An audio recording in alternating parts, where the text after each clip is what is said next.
ఈరోజు భారతదేశంలో గంగా నది తర్వాత గోదావరికి ఎంత ప్రాధాన్యత ఉంది. అందుకే దీన్ని దక్షిణ గంగా అని కూడా మనం గోదావరిని పిలుస్తూ ఉంటాం.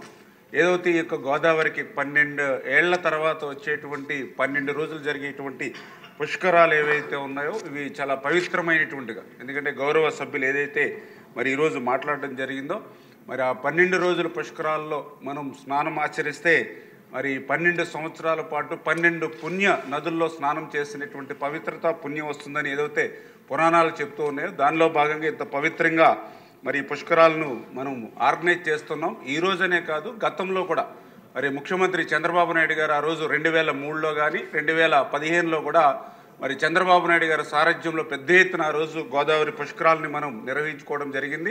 అదేవిధంగా రేపు 2027 జూలై 23 నుంచి ఆగస్టు 3వ తేదీ వరకు జరిగేటువంటి గోదావరి పుష్కరాలను కూడా మరి అదేవిధంగా అత్యంత పవిత్రంగాను అన్ని రకాల వసతులతో కూడా మరి నడిపించుకోవాల్సినటువంటి బాధ్యత అవసరం కూడా ఈ ప్రభుత్వం మీద ఉంది. దాన్ని గుర్తించడం జరిగిందని చెప్పి కూడా మరి గౌరవ సభ్యులందరికీ కూడా ఈ సందర్భంగా తెలియజేయడం జరిగింది అధ్యక్ష.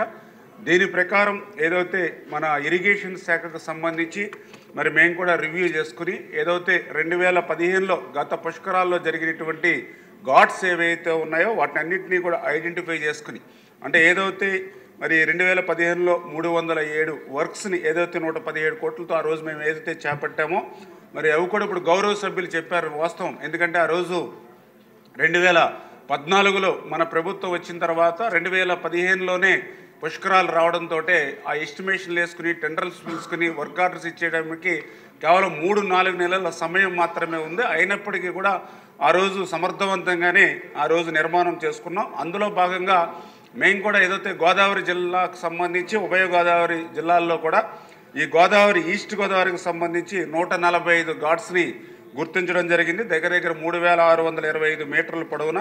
అదేవిధంగా వెస్ట్ గోదావరికి సంబంధించి 98 ఘాట్స్ని గుర్తించడం జరిగింది, 2452 మీటర్ల పొడవైనటువంటివి.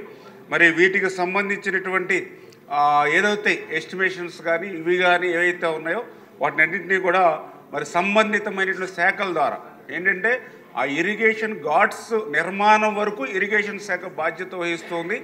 అదేవిధంగా దాని నిర్వహణ కానీ లేదా ఇతరత్ర ప్రతిపాదనలు చూస్తే సంబంధిత పంచాయతీరాజ్ శాఖ నుంచి కానీ సంబంధిత మున్సిపల్ శాఖ ద్వారా నుంచి కానీ తీసుకోవడం జరుగుతుంది.